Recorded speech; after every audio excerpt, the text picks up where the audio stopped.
talk to you about the female orgasm. This feels right. Yes!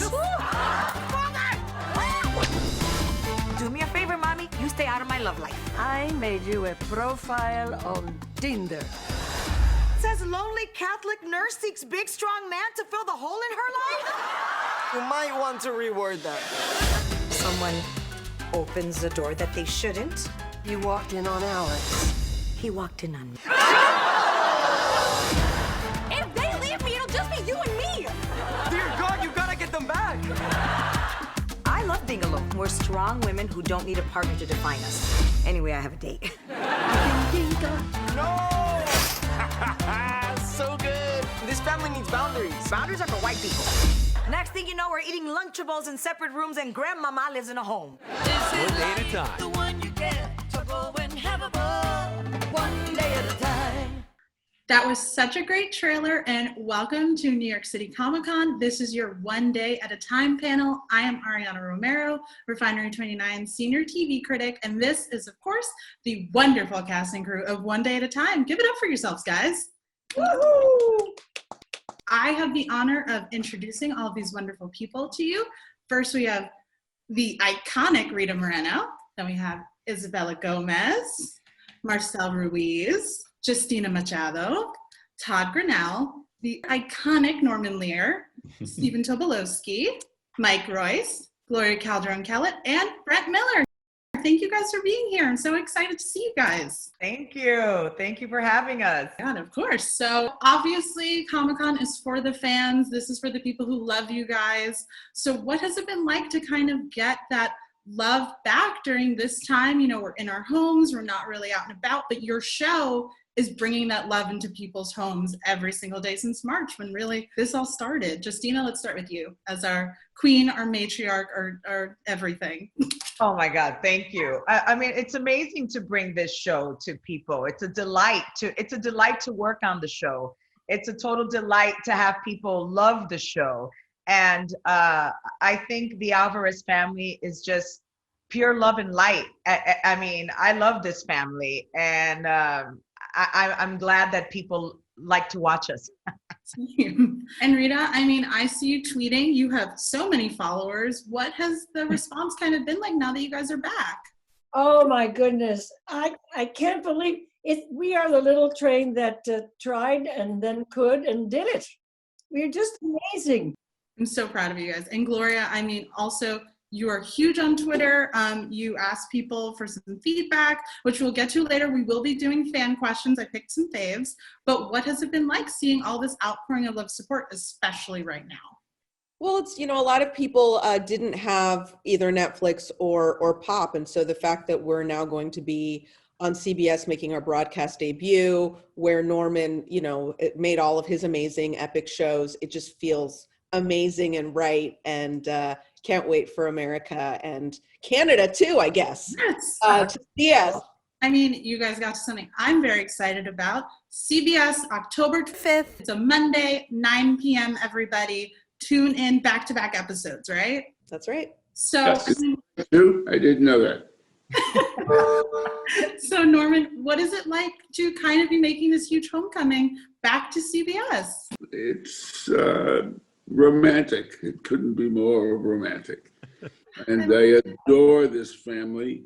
I feel very much a part of it, as if I were on the screen. I find myself caring for everybody up there so much and enjoying it. Yes. This is a marvelous group of people. Totally. It is. May I pop in a second? Please. I think it's one of the best casts that ever happened. But what's really wonderful is how much we care about each other. You should have seen the reaction when we saw Justina the other night on Dancing with the Stars. Everybody, really, Justina, man, you never had such a supporting cast in your life. Never. It was like I had a whole thread of the Alvarez family. It is like a family. I've never seen a cast that really is so cohesive. Not just a cast. Our head writers, which is Mike and Gloria, and our writers' room. We are so close, and we care so much. It's very, very touching. It's lovely. I mean, I did kind of want to ask, what is the group chat like? I assume you have one. Isabella, I see you laughing. What is going down in the Alvarez family group chat IRL? You know, I think it's really confidential information. And I think we would really hate for it to ever get leaked. Are you saying we talk dirty? Is that what you're saying? I mean, we talk a little bit of shit. I'm not gonna lie. You love to No. see it. It's actually really mostly us just loving on each other, and then the eventual shit talking every now and then, because you gotta. Mostly Rita talking dirty. It's mostly Rita. I was trying to keep it cohesive, but Oh, it's my fault, huh? Okay. And I mean, what was the group chat like the day that you guys found out you were coming back? You would be on Pop in March, and this wonderful 4th season would be airing. Well, I was sleeping in a couch, and my mom just like said, "Hey, One Day at a Time's coming back." I'm like, "Yo, that's a cool way to wake up." If I may, I have scrolled back into the group chat to see some of the reactions, if you'd like me to share them.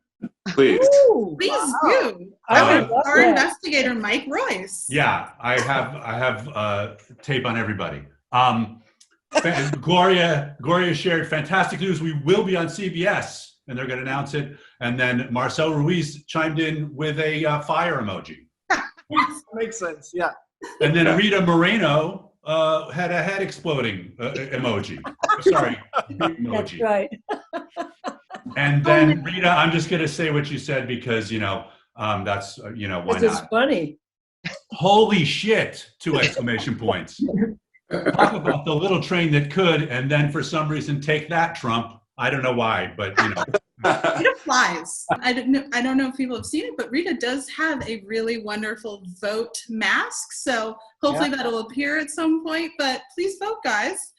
Obviously, your show means so much to politics, to speaking about it in a really fun way. Let's go to Brent. What is it like to know that these messages will be on CBS for millions of people to watch? Well, I think our opening episode about the census is so important, and I think it's such a brilliantly written episode. And thanks to Mike Royce and Gloria Calderon-Kellett, that it's exciting because I think the fans that we already have are aware of not the messages that we're putting out there, but I think the idea that we're using our platform for good, and we're just trying to educate people in a way that is not in their face, but with humor. And for me, I'm hoping, fingers crossed, that CBS will also air our animated episode. Yes. Because talking about voting, it couldn't be more relevant to the times we're living, and clearly a conversation when you're dealing with friends and loved ones that have opposing views. If you haven't watched this, A, watch it on CBS. Hopefully they air it. But B, watch it right now on Pop. It's a wonderful episode. And Gloria, obviously, our communities, they're not one. That's why it's communities. So what was it like to kind of show that, like, Latinx people don't just have one viewpoint on anything, but especially politics? Yes, well, it was a lot of it was taken from the lives of the writers in the room. I brought up a conversation I had with a cousin of mine, and who, funnily enough, I haven't shared this yet with the group. He has now used Estrellita's monologue in his posts. So I know he's seen it. And I'm like, of course you're using our writing for you. So anyway, this is a lot of us have people in our life that are on the other side still, which is mind-boggling. But it was really, how do you have these conversations? How do you have these conversations? And as with everything, Mike and I bring ideas into the room, and we have this glorious room of writers who fill in, who really put flesh on the bone.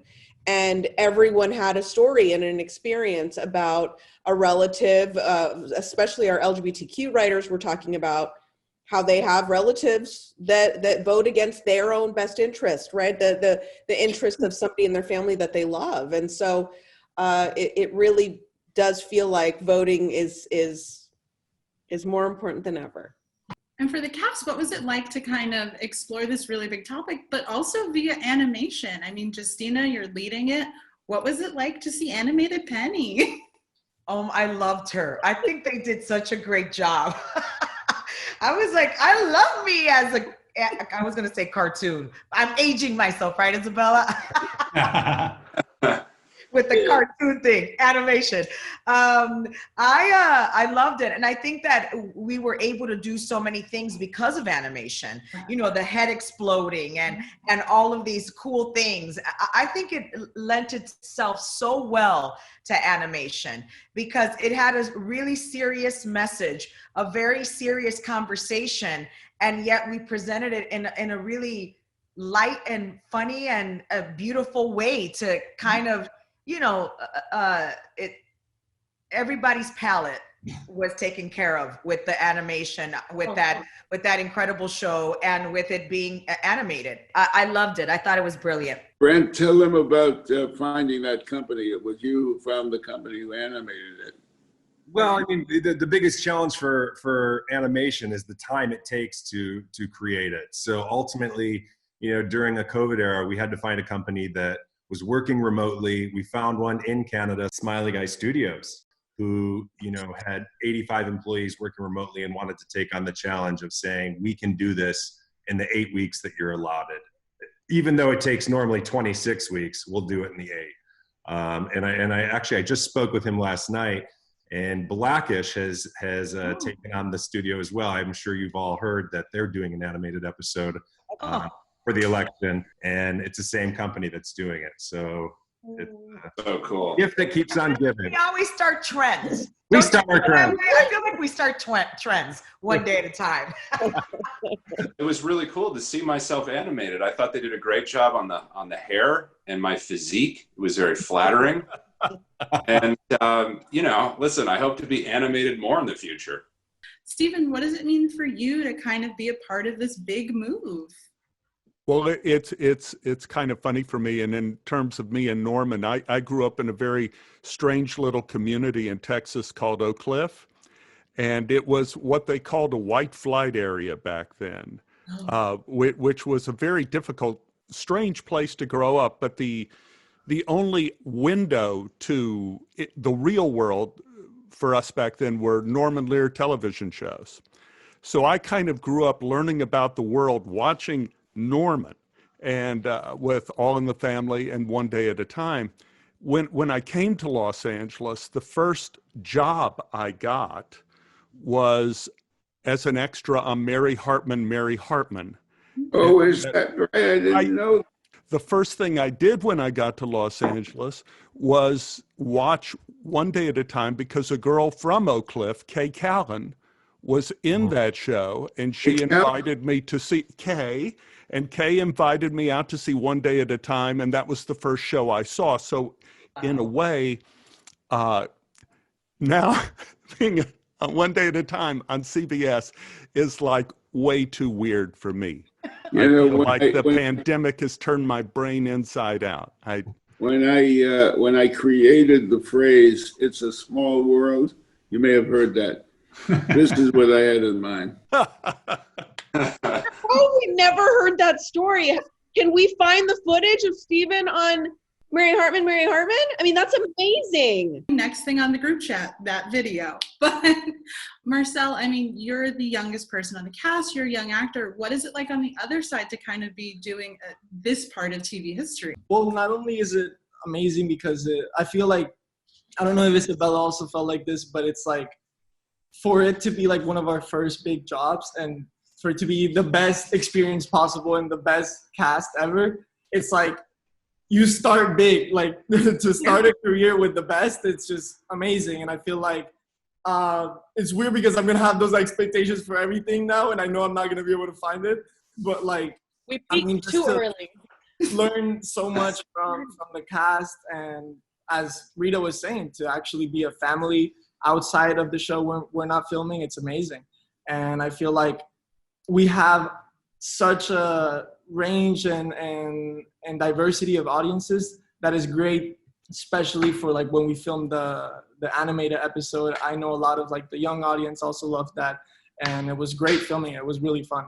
So to have that, it's a great experience, and to be back on CBS, like I remember when I first got the role for One Day at a Time, I checked some like episodes on YouTube of the old One Day at a Time, and I fell in love right away, and to hear that it was on CBS, it's just like actually like the perfect moment. It's amazing that you guys all auditioned for a show on a streaming network, and now you've gone streaming, cable to network TV, just a wonderful backflip into modern TV. So why do you think this show is so special, that it is this train, like you keep calling it, that has managed to do all of this? Frankly, I think it has everything to do with, you've heard of the word timely, yes, relevant.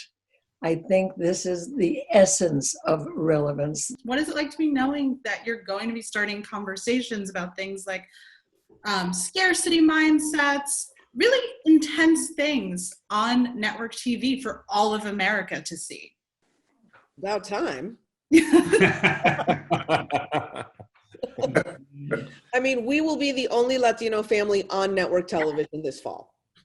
That's madness, but we're happy to carry that torch and to put forth a positive portrayal of an immigrant family and a veteran and a single mother and an LGBTQ young woman and an amazing young man that's growing up in this country, and the conversations that I think not just Latino families, but I think every family is having. We're just concerned about our children and love our families and love our mothers and fathers and grandparents. And this is just a humanizing moment in the style that Norman has been doing for his whole life. As you just recited all of the ingredients, the elements that are in this show, I was like hearing it for the first time, in the sense that it awes me that the show is in essence about so much, and yet it simply comes off as family. It's so brilliantly written by you guys and executed by this gorgeous cast. I feel so much a part of that family. It's as much that my family as my family. And Norman, what is it like to know that this really important conversation, these really important stories about Latinx people at a time when there's so much hate in the world, it'll be your legacy again during a huge election year to make sure people are seeing this? No, I don't think it will be my legacy, nor should it be. I think it is Gloria and Mike and the group around that table that spend those hours, and this glorious cast that inhabits those words. I come to the studio and as a viewer that says, take me, as much as I may be a part of it all, in the sense that we all started it together, but I'm a member of the audience for this show. It gives me so much pleasure. But you brought everything together. You brought people together. I have a feeling that Gloria brought me into this in an interesting way. Well, I've been saying Rita Moreno. Whenever I talk about my mother, I say, picture Rita Moreno. Like, just because then people are like, oh, got it. Like glamorous, beautiful, larger than life, all the things that Rita embodies so brilliantly. And that's when Norman and I first sat down. He said, tell me about your mother. And I said, well, picture Rita Moreno. And of course he says, oh, I know Rita. I'd love to work with Rita. And I was like, okay, like we can get Rita Moreno. And then he just calls her and says, hey, it was quite extraordinary. But also to go off of what Rita said, I think there's a lot of conversation right now happening around allyship and the importance of allyship.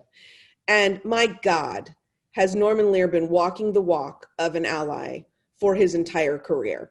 And again, I say Norman paved the way for the Mikes and the Brents to lift up, a little Cuban American girl like me.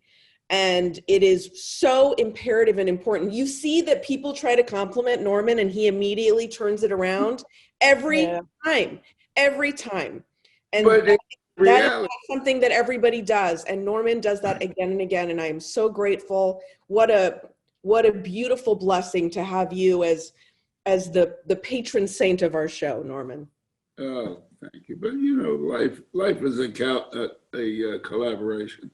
We don't do anything alone. That may be true, Norman, but Norman, the type of show we're doing, Norman invented. Norman started doing them for the first time. There was nothing like it on television, a kind of show that, that we still aspire to every time we do an episode that would tackle an issue or have such heavy emotion within all the comedy and sound like the thing that people are talking about out there in the world that people are relating to.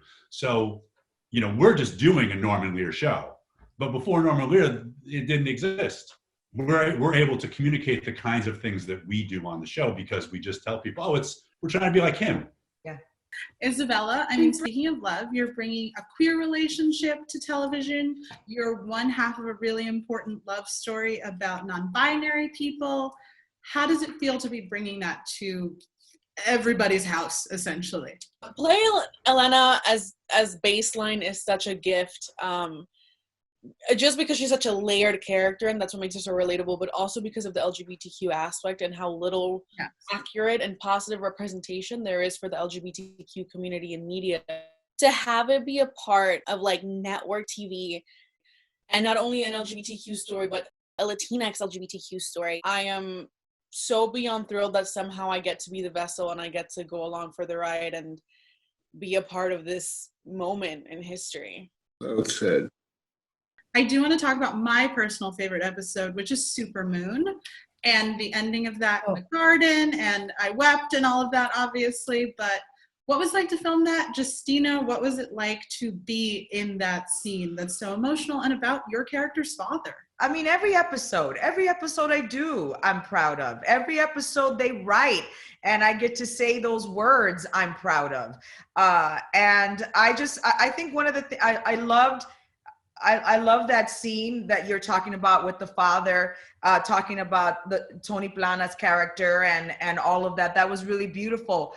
But I think something that really came out of that episode that I heard from a lot of women was, yes, I feel the way you do. I don't need to be married. I have a man and I love him, but I have my family. So I got a lot of response about that. That is a big message that came across in that episode that women really related to. So it's always great when you have feedback from people say, yes, I see myself in that. Thank you for that. And that's what's so wonderful about this show is that whatever episode you see something that you relate to.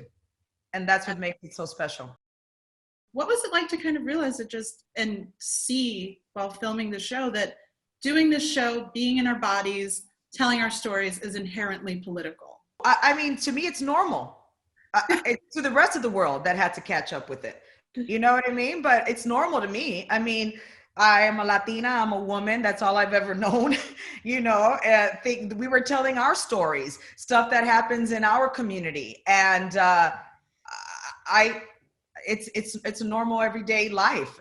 And I guess maybe Gloria or Isabella can answer it better. But to me, I was like, yeah, that's the way it is. I think it doesn't feel political per se to us ever, because we're really just talking about how these people feel about this thing. And we have, by virtue of the wonderful age range of our actors, we have somebody that's in their teens, somebody who's in their, in the middle of their life, and then someone who is older, who is able to weigh in on different issues. I love Rita and Stephen having a perspective on this show, because these are vital parts of our society.